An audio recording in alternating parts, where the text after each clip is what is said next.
आचार्य रामचंद्र शुक्ल के इतिहास को आए अभी 1 दशक भी नहीं हुए थे। हजारी प्रसाद द्विवेदी का कोई काम अभी आया नहीं था।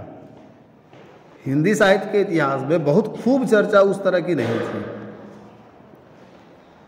ऐसे में एक बस मेरा ऐसे ही कुतर्क जैसा एक सवाल है कि हिंदी सिने जगत विद्यापति पे फिल्म क्यों बना रहा था, और अगर वो फिल्म बना रहा था तो उस फिल्म को देखिएगा तो उसमें ये भी देखने की कोशिश करिएगा कि फिल्म पूरा का पूरा जिस तरफ जा रहा है, माफ करिए जा रही है फिल्म पूरी की पूरी, वो जा रही है किस तरफ। भक्ति का पक्ष जाहिर सी बात है कि ज़्यादा आएगा। वो दौर ऐसा था कि जब हम शुरू में ही सत्यवादी हरिश्चंद्र और इस तरह की चीज़ें जब आ रही थी तो हम ऑडियंस को क्या कर रहे थे, खींच रहे थे अपनी ओर। और भारत में और दुनिया के तमाम मुल्कों में आरंभिक दिनों में ऑडियंस को खींचने का एक जो सबसे अच्छा माध्यम होता है, क्या आप किसी को आकर्षित कर सकते हो, उसमें भक्ति एक सेतु का काम करता है। तो एक तो ये कि ये मैं बस ऐसे ही सवाल छोड़ रहा हूँ, इसका जवाब आप फिल्म देखते हुए देखिए या फिर पढ़ते हुए खोजिए कि ऐसा क्या है। एक बात। दूसरी बात, मैंने विद्यापति के कुछ गीत भेजे हैं। आपको लगेगा कि ये गीत भर है, पर नहीं, उसको आप ठहर करके सुनिएगा 1 बार 2 बार 3 बार 4 बार। भाषा ऐसी भी नहीं है कि समझ में नहीं आ जाएगा, कुछ सेंस आप जाएंगे तो समझ में आने लगेगा। एक तो ये कि उसमें एक गीत है कि सखी के पूछ से अनुभव मोर, मुझसे मेरा अनुभव क्या पूछते हो। उस गीत की पंक्ति देखिए। एक गीत है पिया मोरा बालक हम तरुणी, मेरे प्रिय जो है छोटे से बच्चे हैं और मैं तरुणी हूँ। वो मैं लिखूँगा, बताऊँगा जब उसका एक सोशल कॉन्टेक्स्ट में जब बात करूँगा तो एग्जाम्पल दूँगा कि विद्यापति अपनी उस पूरी कविता में दिखा रहे हैं कि एक युवती की शादी एक छोटे से बच्चे से हो गई है, और जब वो हाट जा रही तो लोग पूछ रहे हैं कि कौन है ये, तुम्हारा बच्चा है कि तुम्हारा देवर है।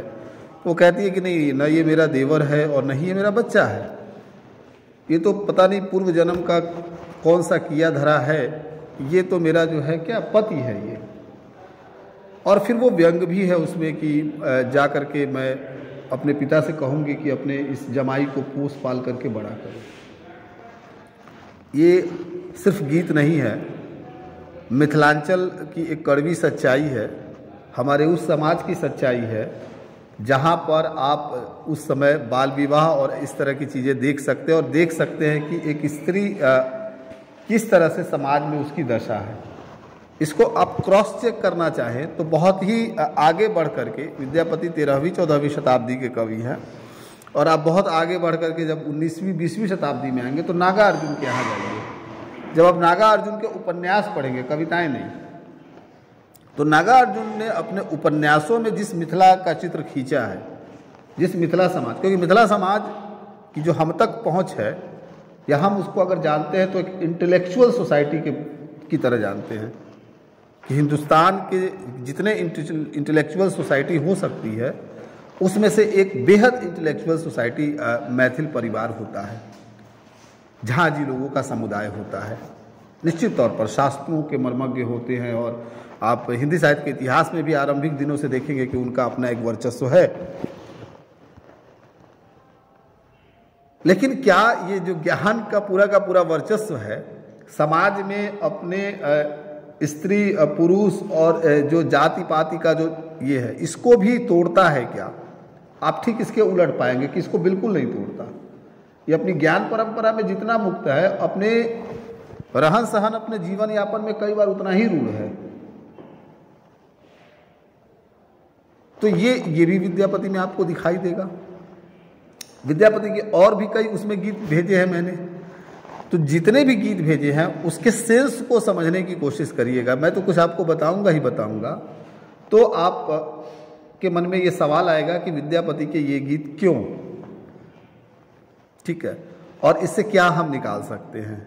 एक बात तो ये है, और दूसरी बात मैं जो शुरू कर रहा हूँ वो पहले मैं आपकी बातचीत से शुरू करूँगा। आप किसी कवि को पढ़े बगैर उस कवि को जानने का क्या दावा कर सकते हैं? आप कक्षा में हमारे साथ 5 पद पढ़ेंगे या 10 पढ़ेंगे या मान लीजिए कि 20 पढ़ेंगे, तो क्या 20 पद पढ़ करके विद्यापति, जिनके सैकड़ों सैकड़ों पद हैं, उनका एक समग्र आप मूल्यांकन कर सकते हैं? आप इस निष्कर्ष पे पहुंच सकते हैं कि विद्यापति भक्त कवि हैं या श्रृंगार कवि हैं? पहुंच सकते हैं? नहीं पहुंच सकते। और अगर आप पहुंचते हैं तो आप अतिवाद के शिकार हैं, क्योंकि हम 2-4 पद किसी का पढ़ लेते हैं और ये कहते हैं कि ये कवि बेकार है, ये कवि अच्छा है। हम 2-4 कवियों को पढ़ लेते हैं और कहते हैं कि ये कवि संसार का सबसे अच्छा कवि है, ये कवि संसार का सबसे बुरा कवि है, ये बहुत घटिया कवि है। तो अब जबकि आप एमए में आ गए हैं, तो सबसे पहले तो ये जो अतिवादी किस्म का जो कॉन्सेप्ट आप हमेशा से लागू करते आए हैं अपने आप पर, उससे बाहर निकल जाइए। कभी भी कोई भी निर्णय बहुत जल्दीबाजी में मत दीजिए, उसको बहुत अच्छे से पढ़िए, उस पूरे टेक्स्ट से गुजरिए, क्रॉस चेक करिए, कुछ सवाल खड़े करिए और अपने तय जा करके ये देखने की कोशिश करिए कि जो कुछ लिखा गया है इनके बारे में ये सच है या नहीं है। जैसे मैं एक उदाहरण दे रहा हूं कि आचार्य रामचंद्र शुक्ल ने विद्यापति के बारे में जो लिखा है, उसकी एक सामान्य सी व्याख्या हम ये करते हैं कि आचार्य रामचंद्र शुक्ल ने विद्यापति के बारे में लिखते हुए लिखा है कि आजकल आध्यात्मिक ढंग के चश्मे बहुत सस्ते हो गए हैं, और हम ये सोचते हैं कि आचार्य रामचंद्र शुक्ल ने विद्यापति की आलोचना की है।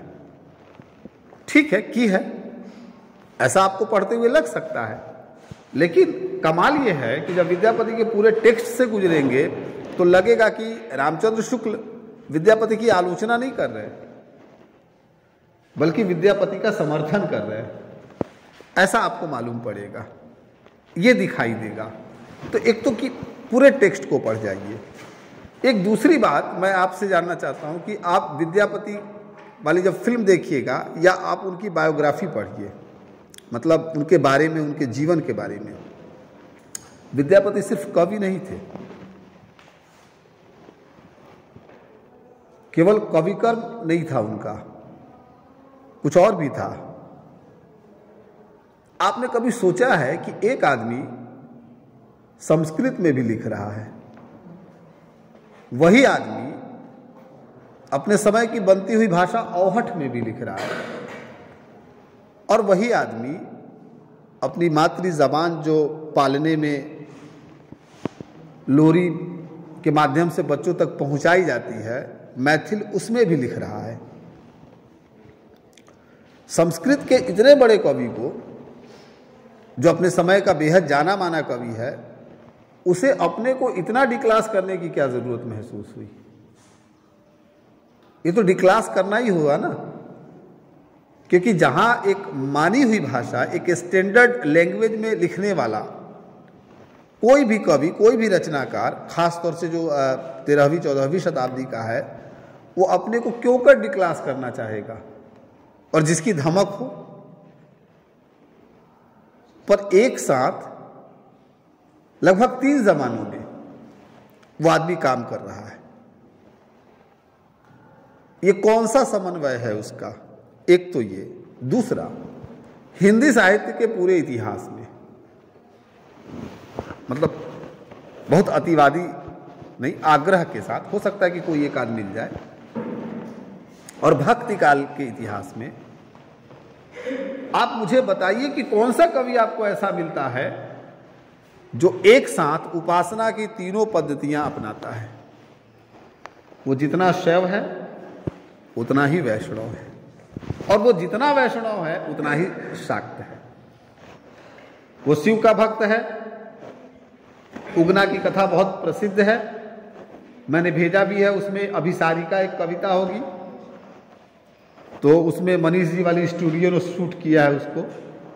उगना शिव के लिए इस्तेमाल होता था और उस पर बहुत सारी किंवदंतियां हैं, तो वो शिव के भक्त हैं, ये तय है।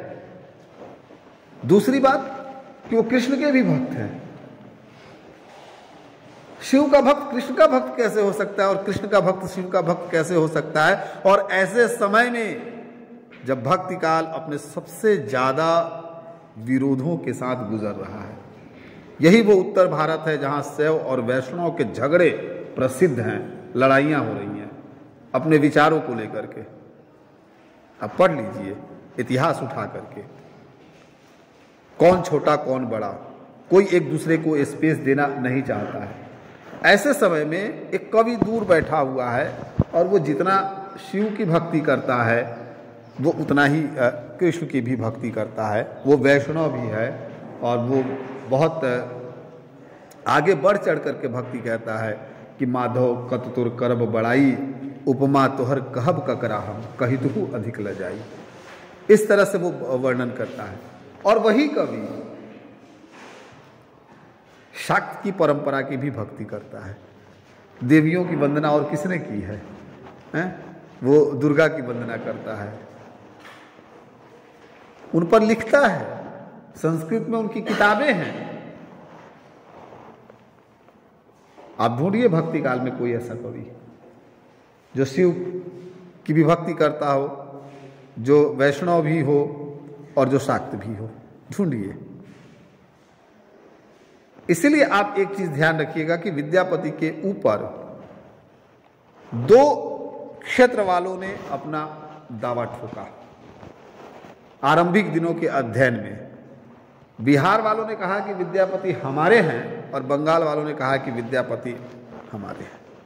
लंबे समय तक ये विवाद चला, क्योंकि विद्यापति जिस क्षेत्र से आते हैं मिथिलांचल का, वो पूरा का पूरा बेल्ट थोड़ा और एक्सटेंड कर दे तो वेस्ट बंगाल का बॉर्डर है वो। और इसीलिए देखिएगा कि मिथिलांचल का खान पीन का समाज और बंगाल के खान पीन का समाज एक ही है, क्योंकि वो मांस भात खाने वाले समाज है, वो मांस खाने वाला समाज है, वो ब्राह्मण होते हैं, पंडित होते हैं, लेकिन उनके तमाम यज्ञों और पूजों में जो है मांसाहार चलता है, खाने की वो पद्धतियाँ चलती हैं। कभी विद्यापति के समाज में जाइए मिथिलांचल में, मिथिलांचल का कोई है नहीं, कोई होता तो अच्छा है। मैं एक लड़के को बुलाऊंगा जो मिथिलांचल का है, वो आपको बताएगा कि क्या आओ भगत होती है। इसलिए लोग कहते भी हैं कि अगर दामाद कहीं का बनना हो तो मिथिलांचल का बनिए। राम जी कम चालाक नहीं थे कि दामाद बने भी तो जाके मिथिला में बने, क्योंकि ऐसा माना जाता है हिंदुस्तान में जो स्वागत, जो मान सम्मान दामादों को मिथिला में है वो देश में कहीं नहीं है। और अतिथियों का सत्कार अद्भुत है, और भोज तो पूछना ही नहीं। वहाँ एक आदमी को खिलाने के लिए एक आदमी खड़ा रहता है और 3-3, 4-4, 5-5 घंटे तक चलता है भोज। अब तो वैसे लोग भी नहीं रहे, इसलिए कभी कोई मिथिला वाला अगर रसगुल्ला खाने के लिए कंपटीशन करे या खाना खाने के लिए तो भूल से भी उसके साथ प्रतिस्पर्धा मत करिएगा, नहीं तो पता चलेगा कि वो 10 रोटी भी खा जाएगा, थोड़ा चावल भी खा जाएगा, 4 तरह की सब्जी भी खा जाएगा, उसके बाद 2 किलो आम भी खा जाएगा, फिर 100 ठो रसगुल्ला भी खा जाएगा। ये इस तरह का बहुत वैरायटी है वहाँ खा। तो बंगाल का जो समाज है वह समाज भी उससे मिलता है। तो आप जब देखिएगा कि जो बंगाल का समाज है यानी कि वो भारत का पूर्वोत्तर वाला समाज है, पूरब की तरफ बढ़ा हुआ समाज। और आप ये भी ध्यान रखिए कि हिंदुस्तान में जो शाक्तों की परंपरा है, देवियों के पूजा की परंपरा है और उपासना की जो सबसे ज़्यादा समृद्ध परंपरा है वो पूर्व और उत्तर की तरफ है। आपको पूछना चाहिए, आपको मतलब इस आधी आबादी को ये सवाल करना चाहिए भक्ति काल के व्याख्याकारों के साथ कि भक्ति काल के पूरे एनालिसिस में उत्तर भारत का जो पूरा का पूरा भक्ति मूवमेंट है या दक्षिण भारत का ही जो पूरा का पूरा भक्ति मूवमेंट है, जिसमें से नॉर्थ ईस्ट को भी जब जोड़ते हैं तो बस शंकर देव और 1-2 कवियों के अलावा किसी को नहीं जोड़ते, तो इस पूरे के पूरे भक्ति मूवमेंट से देवियाँ कहाँ गायब हो गई, शाक्तों की भक्ति परंपरा कहाँ चली गई, उपासना की उस पद्धति का इस पूरे भक्ति मूवमेंट में कितना हवाला है। ये सवाल करना चाहिए आपको, अपने आप से भी करना चाहिए और आपको इस पर बात करने वाले और लिखने वाले लोगों से भी करना चाहिए कि आखिर वो कहाँ गई। क्या ऐसा तो नहीं है कि जिसे हम भक्ति मूवमेंट कहते हैं वो मूवमेंट भी जो है उपासना की उन्हीं 2 पद्धतियों को जो है वर्चस्व में लाता है या सेंटर में लाता है जो पुरुषवादी है। स्त्रीवादी पूरा का पूरा पाठ खत्म कर देता है। वो स्त्री उसके पूरे के पूरे अध्ययन और उसके विचार की तमाम श्रेणियों से बाहर चली जाती हैं। तो ये जो सवाल है, इस सवाल को भी लाने में या इस सवाल को केंद्र में रखने में या इस सवाल की तरह से देखने के लिए भी आपको विद्यापति की जरूरत पड़ेगी। मैंने कहा कि एक कवि एक साथ कई भाषाओं में गमन करता है। एक कवि उपासना की 3 पद्धतियों को, जो कि उसके समय की सबसे बड़ी विसंगति है, उसको भी वो साधने की कोशिश करता है, और वो साधते हुए उसको कितनी तकलीफें उठानी पड़ी होगी पता नहीं, इस पर किसी ने कुछ काम किया कि नहीं किया। एक तीसरा पक्ष यह है कि विद्यापति जब लिख रहे थे तो विद्यापति, मैंने कहा ना कि केवल कवि नहीं थे, वो दरबारी भी थे और घरबारी भी थे। आप पढ़िएगा, विद्यापति शिक्षक थे और बहुत अच्छे शिक्षक थे। वो जैसे ही दरबार से लौट करके आते थे तो अपना ज़्यादातर समय वो विद्यार्थियों को पढ़ाने में लगाते थे। बहुत सारे विद्यार्थी उनके यहाँ पढ़ने आते थे। तो जो पढ़ने आ रहे होंगे उनको विद्यापति कविता सिखा रहे होंगे कि कविता कैसे की जाती है, यही सिखा रहे होंगे ना। शास्त्र सिखा रहे होंगे, या वेद पुराण परंपरा में क्या लिखा गया है यही सिखा रहे होंगे। तो एक शिक्षक, मतलब एक कवि जब शिक्षक होगा, या एक दरबार में रहने वाला जब दरबारी कवि शिक्षक होगा, तो जब वो अपने विद्यार्थियों को शिक्षित करेगा तो जाहिर सी बात है कि जिन जड़ताओं का वो शिकार है उससे उन्हें मुक्त करेगा, उन्हें मुक्त करेगा, या उनको अपने से थोड़ा आगे बढ़ा करके देखने की कोशिश करेगा। विद्यापति ये काम तो कर ही रहे थे। पर इसी के साथ जुड़ा हुआ एक और सवाल है कि विद्यापति के समय में साहित्य शास्त्र के अलावा और कितने प्रकार के डिसिप्लिन हुआ करते थे। जैसे आपको नेचर के बारे में पढ़ना है तो आप बोटनी और जूलॉजी पढ़ लेते हैं। आपको आपके शरीर के बारे में, चाहे मेन हो या वुमेन हो, उसके पूरे स्ट्रक्चर और उसके पूरी प्रोसेस सबको अगर पढ़ना हो तो आप बायो पढ़ लेते हैं। हम बायो की क्लास में होते हैं 9, 10th, 11th, 12th में, हमें कोई हिचक नहीं होती। हम शरीर का सारा अध्ययन करते हैं कि शरीर विकसित कैसे होता है, प्रजनन की क्रियाओं से लेकर के तमाम तरह की क्रियाएं पढ़ते हैं ना। आज पहले चले जाइए जब डिसिप्लिन बटे ही नहीं थे, जब साहित्य समग्रता में एक डिसिप्लिन हुआ करता था, जब फिलॉसफी भी उससे अलग नहीं हुआ था, जब बायो और केमिस्ट्री और फिजिक्स जैसी कोई चीज़ ही नहीं थी, जब गणित को भी कहीं से अलग नहीं किया गया था, तो आपको क्या लगता है कि लोग कैसे जागरूक होते रहे होंगे? अगर एक कवि अपनी कविता में ये बता रहा है कि वया संधि नाम की कोई चीज़ होती है और वया संधि में परिवर्तन होता है शरीर में, हम यही नहीं पढ़ते विद्यापति के पद में, ये पद आप लोगों ने पढ़ा भी होगा कि वया संधि में नायिका है और अब उसको लग रहा है कि अब बहुत कुछ बदल रहा है, उसके शरीर का आकार बदल रहा है, उसकी गतिविधियां बदल रही हैं, उसकी चंचलताएं बाधित हो रही है, उसका खिलखिला करके हंसना बाधित हो रहा है, उसका अपने शरीर के प्रति ज़्यादा अटेंशन हो रहा है जो कि अब तक नहीं था। ये क्या है?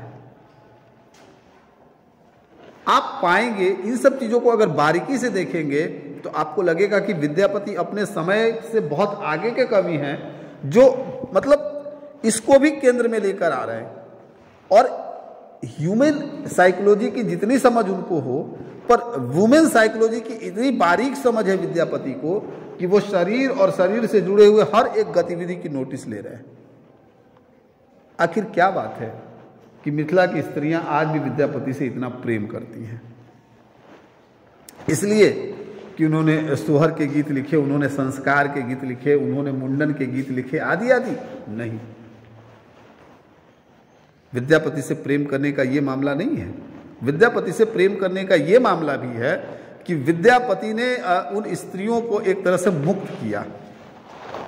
अगर मैं कुछ भी ना कहूं तो सिर्फ इतना ही कहूंगा कि विद्यापति हिंदी के आरंभिक दिनों के अकेले एक ऐसे कवि हैं जो पहली बार किसी स्त्री के अंदर प्रेम का साहस पैदा करते हैं।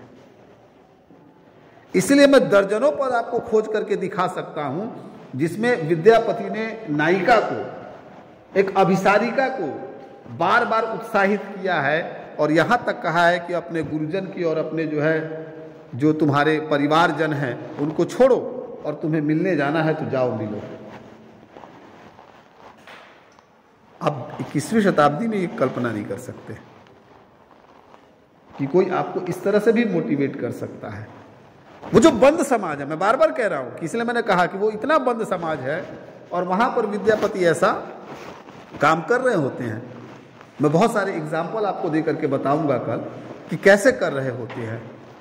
तो जब आप इस नजरिए से देखिएगा विद्यापति को कि विद्यापति वुमेन साइकोलॉजी के कवि हैं, विद्यापति साहित्य के समय में भी बायो जैसे एक डिसिप्लिन को मतलब उसकी एनालिसिस करने वाले कवि हैं। विद्यापति एक ऐसे कवि हैं जो पहली बार स्त्री के अंदर साहस भरते हैं, कि साहस पैदा करते हैं कि तुम जाओ और जाकर के अपने प्रेमी से मिलो, छोड़ दो अपने गुरुजन को, अपने परिवारजन को, इनकी चिंता छोड़ो, तुम जाओ और मिलो। ये प्रेम का साहस और कौन दे सकता था? 13वीं शताब्दी में, 14वीं शताब्दी में ये साहस कौन दे रहा था? कोई कवि तो नहीं दे रहा था। सूर के यहाँ ये साहस बाद में दिखाई देता है, लेकिन सूर भी ये साहस नहीं देते कि जाओ और जाकर के प्रेम करो और सारी चिंताएं छोड़ दो। तो विद्यापति मतलब हमारा वो पूर्वज कवि है जो हमारे 21वीं शताब्दी में भी खड़ा और कहता है कि तुम बहुत पिछड़े हुए हो, मैंने तो 700 साल पहले तुम्हें बहुत आगे जाने की बात कही थी। उस कवि की तरह दिखाई देगा। जिस विद्यापति को आप श्रृंगारिक कवि कहते हैं और श्रृंगार के नाम पर कहते हैं कि हाँ वो श्रृंगारिक कवि है, नो डाउट, लेकिन विद्यापति का जो श्रृंगार है वो जितना एक्सटर्नल है उतना इंटरनल है।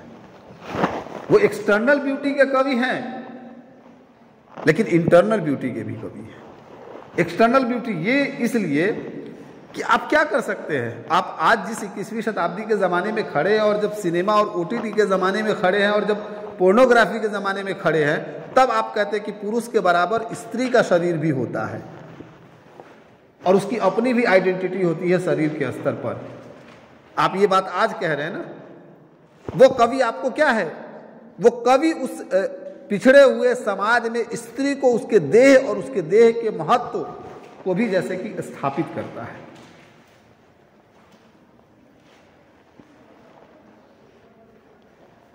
वह उसके संयोग को भी स्थापित करता है, वियोग को भी स्थापित करता है। विद्यापति की कविताओं में बहुत सारे वियोग के गीत मिलेंगे और संयोग के तो खैर मिलेंगे ही मिलेंगे, जहाँ पर उनकी जो नायिका है वो किस तरह से जो है वर्णन करती है, यह भी देखने की कोशिश करिएगा। लोक के साथ विद्यापति टकराते हैं। एक पद आएगा जिसमें एक स्त्री कहती है, वो अपने पति की बुराई करती है। ध्रुवस्वामी बहुत बाद में लिखी गई, 20वीं शताब्दी में, विद्यापति 13वीं 14वीं शताब्दी में। तो उसका पति खराब है, वो अपने पति की निंदा करती है, तो एक दूसरी स्त्री उसको समझाती है कि नहीं नहीं, पति चाहे भला हो या बुरा हो उसकी निंदा नहीं करनी चाहिए, और वो निंदा करती है। तो ये निंदा करने का साहस कौन देता है? तो जब आप इन सब पक्षों के हवाले से विद्यापति के पास जाएंगे, तो मैं कह रहा था कि वो केवल एक्सटर्नल ब्यूटी के कवि नहीं है कि आप आंख बहुत सिकुड़ ले। क्यों आंख बंद कर लेना और क्यों नाक सिकुड़ना? जीवन में जो चीजें नैसर्गिक है और जो जीवन में घटित होती हैं, उससे गुजरने में इतना गुरेज क्यों है? और सौंदर्य दोनों तरह के हो सकते हैं, कि कुछ आंखों के भी हो सकते हैं और कुछ अंतरात्मा के। इसलिए जब विद्यापति पर निराला लिखते हैं तो दिल खोल के लिखते हैं और कहते हैं कि विद्यापति की केवल 2 पंक्तियां अगर रख दी जाएं संसार के किसी भी श्रृंगारिक कवि के सामने, तो भी विद्यापति श्रेष्ठ कवि होंगे। और पंक्ति क्या है देखिए, कि जन्म अवधि हम रूप निहारल, नैन न त्रिपत भेद। कहा ना कि जन्म अवधि हम रूप निहारल। अगर विद्यापति इतने ही अगर एक्सटर्नल ब्यूटी के कवि होते तो ये पंक्ति कभी कहते ही नहीं कि संपूर्ण जीवन मैंने उस रूप को निहारा लेकिन मेरी आंखें कभी भी तृप्त नहीं हुई। अगर आप एक्सटर्नल ब्यूटी में भरोसा रखते हैं, बाह्य सौंदर्य में रखते हैं, तो आंखें बहुत जल्दी तृप्त होती हैं। आजीवन तृप्त नहीं होंगी ऐसा हो ही नहीं सकता। आंखें वहीं नहीं तृप्त होती है जहां क्या होता है, आंतरिक सौंदर्य पर बल होता है। तो कहा कि जन्म अवधि हम रूप निहारल, नैन न त्रिपत भय। मेरा नैन जो है तृप्त नहीं हुआ। इसलिए वो कहता है कि सुंदरता क्या है, अपूर्वता क्या है। तो वो कहता है कि जो है सहजे आनंद सुंदर रे तिल तिल नूतन हुए। सहज मुख, सरल मुख, सादगी से भरा हुआ मुख ही सबसे सुंदर होता है। और उसकी विशेषता ये होती है, क्योंकि सुंदरता को डिफाइन करते हैं, पहला ऐसा कवि है जो सुंदरता को इतने बेहतरीन तरीके से डिफाइन करता है कि एस्थेटिक्स की किताबें भी वहाँ मंद पड़ जाएंगी, जो कहता है कि तिल तिल नूतन होए। सुंदरता की सबसे बड़ी विशेषता यही है कि आप जब जब भी उसे देखिएगा, जैसे जैसे देखिएगा, एक एक क्षण के बाद, एक एक तिल तिल तिल के बाद देखिएगा, तो भी वो नया नया नया नया नया ही नजर आएगा। एक बार देखेंगे फिर भी मन नहीं भरेगा, दोबारा देखेंगे मन नहीं, हर एक देखने के बाद एक बार देखने की चाह बची रह जाएगी। और ये जो चाह बची रह जाएगी, इसे आप केवल दैहिक सौंदर्य के साथ नहीं जोड़ सकते। इसलिए मैं मजाक मजाक में भी कहता हूँ कि आप सोचिए कि भामा ने तो ये कह दिया था कि अलंकार किसे कहते हैं, तो भामा ने कहा था ना कि जिस प्रकार आभूषणों से सजी हुई स्त्रियां सुंदर लगती हैं, उसी प्रकार क्या है, अलंकार से लदे हुए काव्य भी सुंदर लगते हैं। ये धीरे 600 साल के बाद भामा की आत्मा का क्या हाल हुआ होगा, कल्पना करिए। अंतरिक्ष में कहाँ रही होगी, कैसे भटकी होगी, जब विद्यापति ने कहा होगा कि सहजे आनंद सुंदर रहे। सहज मुख ही सुंदर होता है। आज के समय में ज़्यादातर स्त्रियां, ज़्यादातर लड़कियां, ज़्यादातर लोग कहते हैं कि नहीं, अब ये तमाम तरह के जो ऑर्नामेंट्स है वो हटा दो, तमाम तरह के जो कॉस्मेटिक्स के संसाधन है वो हटा दो, क्योंकि अब सौंदर्य उस तरह से आका ही नहीं जाता। सौंदर्य को इस तरह से देखते कि बहुत सिंपल और सहज रहना ही अपने आप में सौंदर्य का एक उदाहरण मान लिया जा रहा है, या एक एग्जाम्पल मान लिया। तो जब उस आदमी ने कहा कि सहजे आनंद सुंदर ने, तो भामा का जो पूरा का पूरा अलंकार शास्त्र था वो भरभरा करके गिर गया। तो बाद में जाकर के किसी उर्दू कवि ने कहा, वो विद्यापति का जूठन जैसा ही लगता है, कि जब ये कहा कि सादगी में भी कयामत की अदा होती है। ये तो बहुत बाद में कहा, लेकिन विद्यापति ने तो पहले ही कह दिया कि सहजे आनंद सुंदर रे, और कहा कि अगर सहज आनंद सुंदर है तो ये भी कहा कि क्यों है, तिल तिल नूतन हुए। क्षणे क्षणे उसमें नवीनता आती है, नवीनता उसकी शर्त है। तो ये जो क्षणे क्षणे नवीनता को स्थापित करने वाला, ये जो सहजता को स्थापित करने वाला है, मतलब हाँ, मतलब नहीं, हाँ वो विशेषता है उसकी कि वो जैसे कि तिल तिल नूतन होए, उसकी विशेषता भी है। लेकिन आप उसको दूसरी तरह से देखिए कि कवि एक पैमाना भी खड़ा करता है कि जो सहज आनंद होगा, जो हमें आकर्षित करेगा, वो ऐसा होगा और सौंदर्य ये होगा।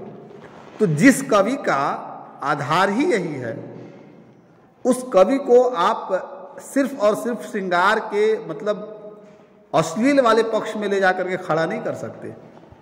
उसे आप कहाँ ले जाकर के रखेंगे, अपने समय के साथ ले जाकर के रखेंगे। विद्यापति जितने पुराने दिख रहे हैं, आप पूरे टेक्स्ट से गुजर जाइए, आप नहीं भी गुजरेंगे तो मैं तो गुजार ही दूंगा, और आपको उतना ही ज़्यादा जो है आप विद्यापति को आपका करीबी बना दूंगा। तो इस समय जितने कवि लिखते हैं अपनी प्रेमिकाओं को देवी कहते, ये भी कर सकते हैं प्रेम की उच्चता ही भक्ति है। नहीं, वही हो गया। प्रेम की उच्चता तो भक्ति है, खैर वो तो बाद का मामला है, उस पर तो अभी हम जा ही नहीं रहे, हम भक्ति की तरफ जाएंगे ही नहीं।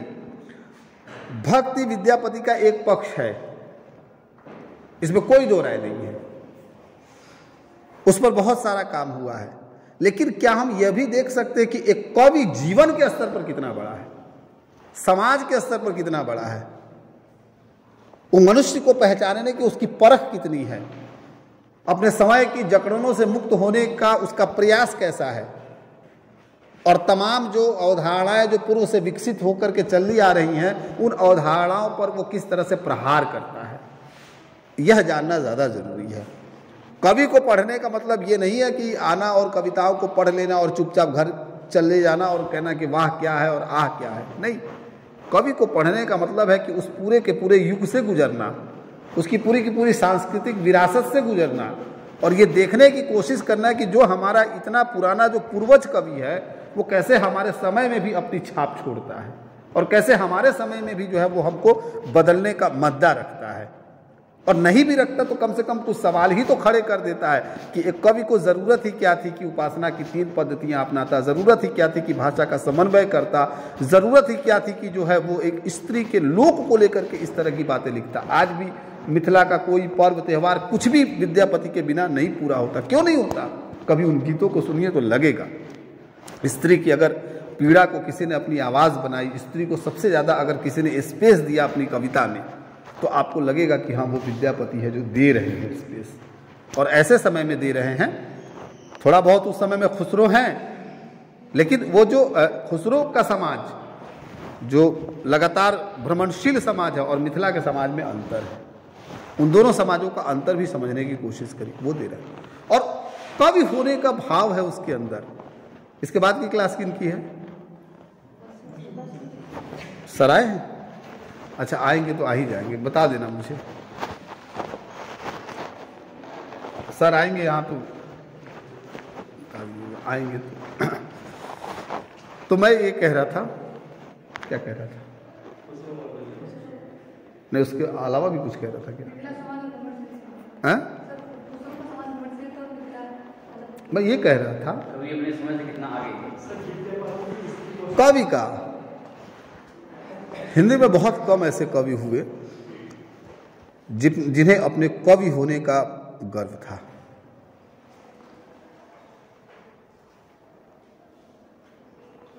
ये गर्व हो सकता है कि अपभ्रंश काव्य की परंपरा में स्वयंभू को रहा हो, पुष्पदंत को रहा हो, पर हिंदी की कविता जहाँ से शुरू होती है ना, उसमें विद्यापति पहले ऐसे कवि के रूप में आपको मिलेंगे जिसे अपने कवि होने का बोध है, और जिसे यह दुख भी है कि अब कविता के मर्मज्ञ नहीं रहे। इसलिए कवि कीर्तिलता में कहता है, मैं वो पंक्ति सुना देता हूँ आपको, कि कवि बन रहा है कैसे, और कवि को अपने कवि होने का बोध किस तरह का है। वो कहता है कि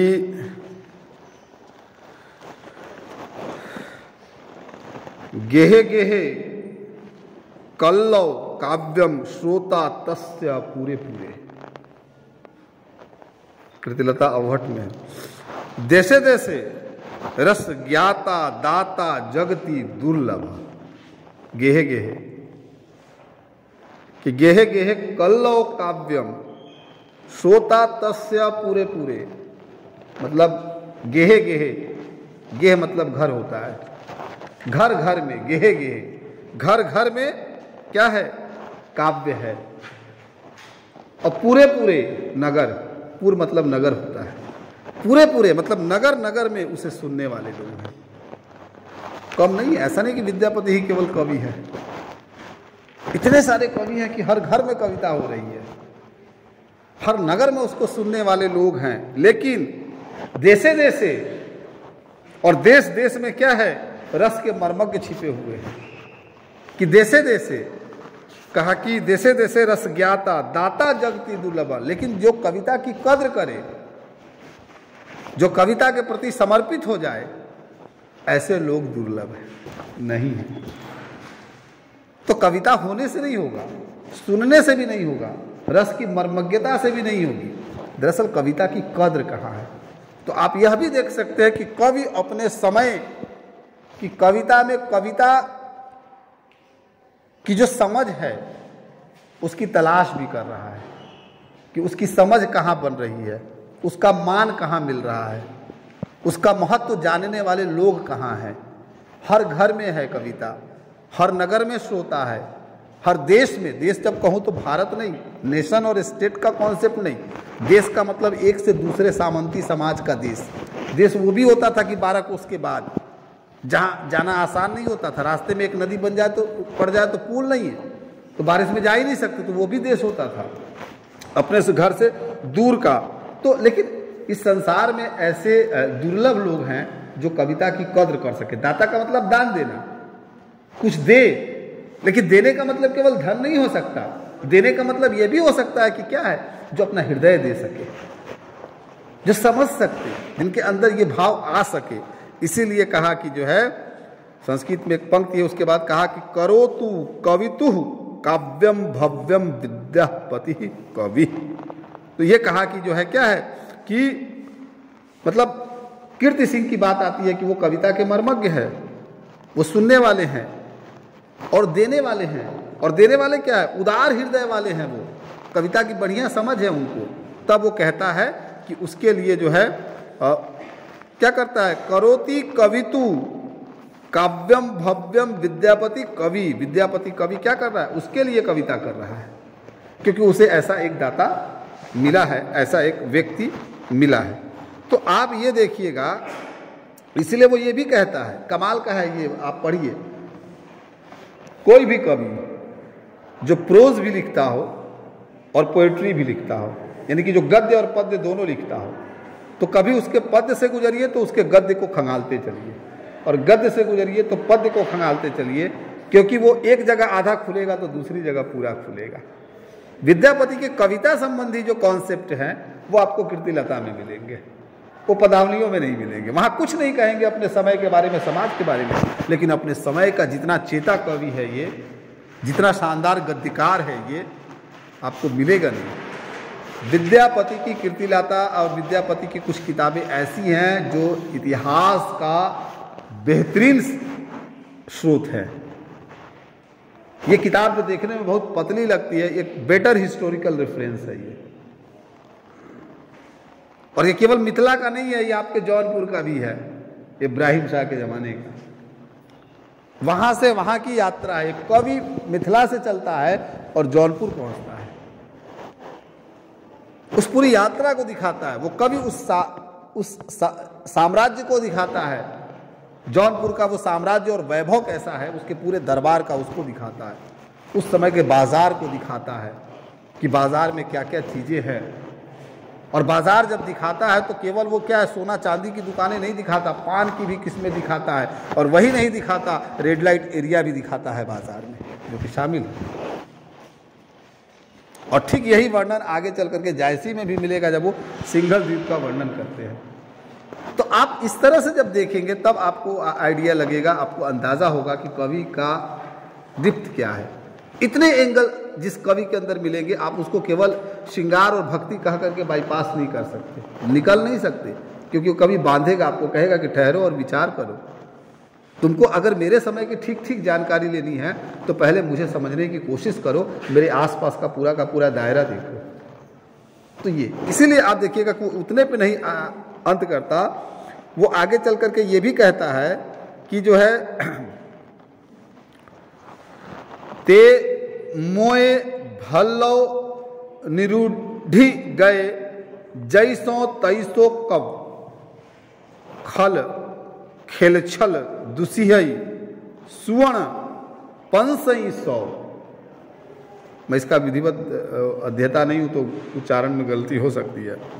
तो क्या कहते हैं कि मेरे जैसा तैसा कवि, कवि को ये देखिए, कहते हैं मैं तो जैसा तैसा कवि हूं। और ये जो जैसा तैसा कवि है वह भी काव्य की प्रसिद्धि अगर प्राप्त कर ले तो मेरे लिए यही क्या है, बहुत है। विद्यापति अपने को कहते हैं कि मैं जैसा तैसा कवि हूं, और मुझे अगर प्रसिद्धि मिल जाए, ठीक है ना। एक सेकंड में जरा सर से पूछ लूं।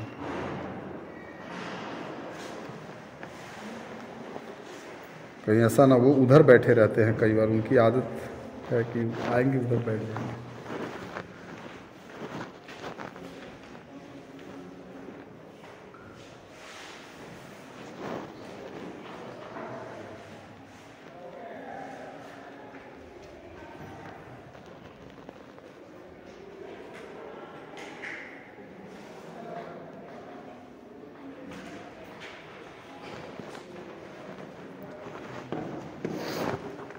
तो कहा कि अब जैसा तैसा कवि, कह रहे कि मेरे जैसा तैसा कवि भी प्रसिद्धि प्राप्त कर लेगा। याद करिए तुलसी ने क्या कहा था, क्या था, कवित विवेक एक नहीं हो रहे। विद्यापति को पता है कि कैसे कवि हैं, लेकिन फिर भी अपने को जब यूलेट करते हैं तो कहते हैं कि मेरे जैसा तैसा कवि भी क्या करता है, अगर वह थोड़ी प्रसिद्धि प्राप्त कर ले तो मेरे लिए तो यही बहुत है। क्यों? खल खेल छल दूसियही, दूसियही खल माने बुरे लोग और दूसियही माने दूसना मतलब क्या होता है? आलोचना करना, निंदा करना।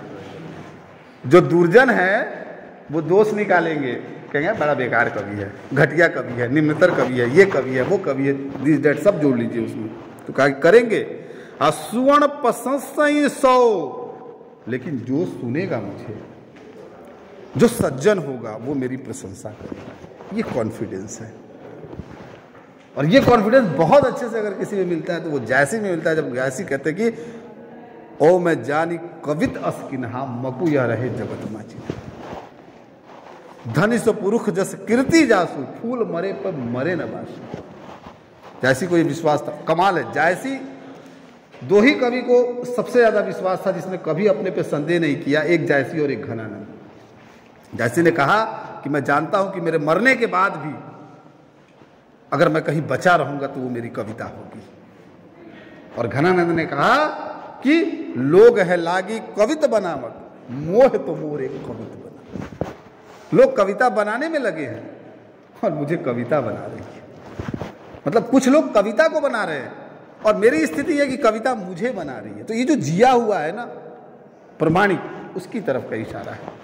तो ये जो है विद्यापति कहते हैं। और इतने भी नहीं रुकते, कहते कि सज्जन चिंतई मन ही मने, मितवार्य सब कोई, भेयक हंता मज्झु जई, दुर्जन बहेरियो नए। मतलब सज्जन मेरे काव्य की प्रशंसा करते हैं, दुर्जन बोलते हैं कि मंदबुद्धि है, पूरा है, बेकार है। लेकिन आप जानते ही हैं कि सर्प विष जरूर उगलता है। अगर सर्प है तो विष ही उगलेगा, और चंद्रमा है तो अमृत की बारिश करेगा। यानी कि जो दुर्जन है उनसे मैं उम्मीद ही क्या कर सकता हूं कि वो मेरी आलोचना ही करेंगे, और जो सज्जन है वो चंद्रमा की तरह क्या करेंगे? अमृत की वर्षा ही करेंगे। इसीलिए किसी भी कवि को अपने आलोचकों से नहीं डरना चाहिए। किसी भी कवि को अपने आलोचकों को इतना मान नहीं देना चाहिए कि जिससे उनके कवि कर्म के अस्तित्व पर खतरा आ जाए। इसलिए विमल जी कहते थे, जब कोई पूछता था कि नए कवियों को क्या सलाह देंगे, तो कहते थे हंसते हुए कि सबसे पहली सलाह यही है कि वो किसी की सलाह न माने।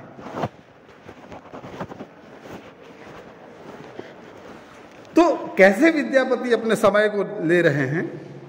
इतना ही नहीं कहते, एक और बात कहते हैं। कहते कि बालचंद विजौई भाषा, दुही नहीं लग गई दूजन हासा, ओ परमेश्वर हर सिहर सिर सोहई, निश्चय नार मन मोई। मोहई अर्थ आसान है कि सज्जन सबको मित्र समझकर मन ही मन उनके शुभ की कल्पना करता है। लेकिन जो दुर्जन होता है ना, तो क्या करता है कि दुर्जन जो है, सज्जन ही चिंता करेंगे आपके बारे में, आपका ख्याल रखेंगे। बुरे लोग किसी की चिंता नहीं करते। तो इसलिए कवि कहता है कि यदि दुर्जन मुझे काट भी डाले अथवा मार डाले तो भी मुझे कोई, मैं उसका वैरी क्यों बनूं? क्योंकि कोई फर्क ही नहीं पड़ना उसको। जिससे मुझे फर्क ही नहीं पड़ना, वो चाहे हथियार चला दे, गला रेत दे, क्या करना है उसका, कैसा रिएक्ट करना उसको। तो ये पूरा का पूरा वर्णन है जो आपको कृतिलता में मिलेगा। ऐसे बहुत सारे अंश है, मैं आपको कितना बताऊं। इसलिए आप देखिएगा कि इसी में आगे चल करके वो आता है कि विद्यापति की वो पंक्ति जो आपने याद की होगी कि देसिल वैना सब जन मीठा। तो ये छंद इसी में आता है जब विद्यापति कहते हैं कि सक्कय वाणी। इसीलिए कहा कि विद्यापति लोक के कवि हैं। कैसे हैं? अपने को स्थापित करते हैं। जब कबीर कहते हैं कि तू कहता कागज की लेखी, मैं कहता आखिर की देखी। कबीर से पहले विद्यापति क्या कहते हैं देखिएगा। कहते हैं सक्कय वाणी बहु न भावई। संस्कृत वाणी बहुतों को अच्छी नहीं लगती। सक्कय वाणी बहु न भावई, पाऊ अरस को मम्मन पावई, और पाऊ अरस को मम्मन पावऊ। और प्राकृत भाषा रस का मर्म नहीं पाती है। संस्कृत बहुतों को अच्छी नहीं लग रही है और प्राकृत भाषा में रस मिल नहीं रहा है लोगों को। तभी कहते हैं कि सक्कय वाणी बहु न भावई, पाऊ अरस को मम्मन पावई, देसिल बैना सबजन मिठा, त तैसन जपौ अवहट्टा। इसलिए कहा कि देशी जो है भाषा है वो सबको बोलने में मीठी लगती है, इसीलिए मैं अवहट में रचना करता हूँ। मैं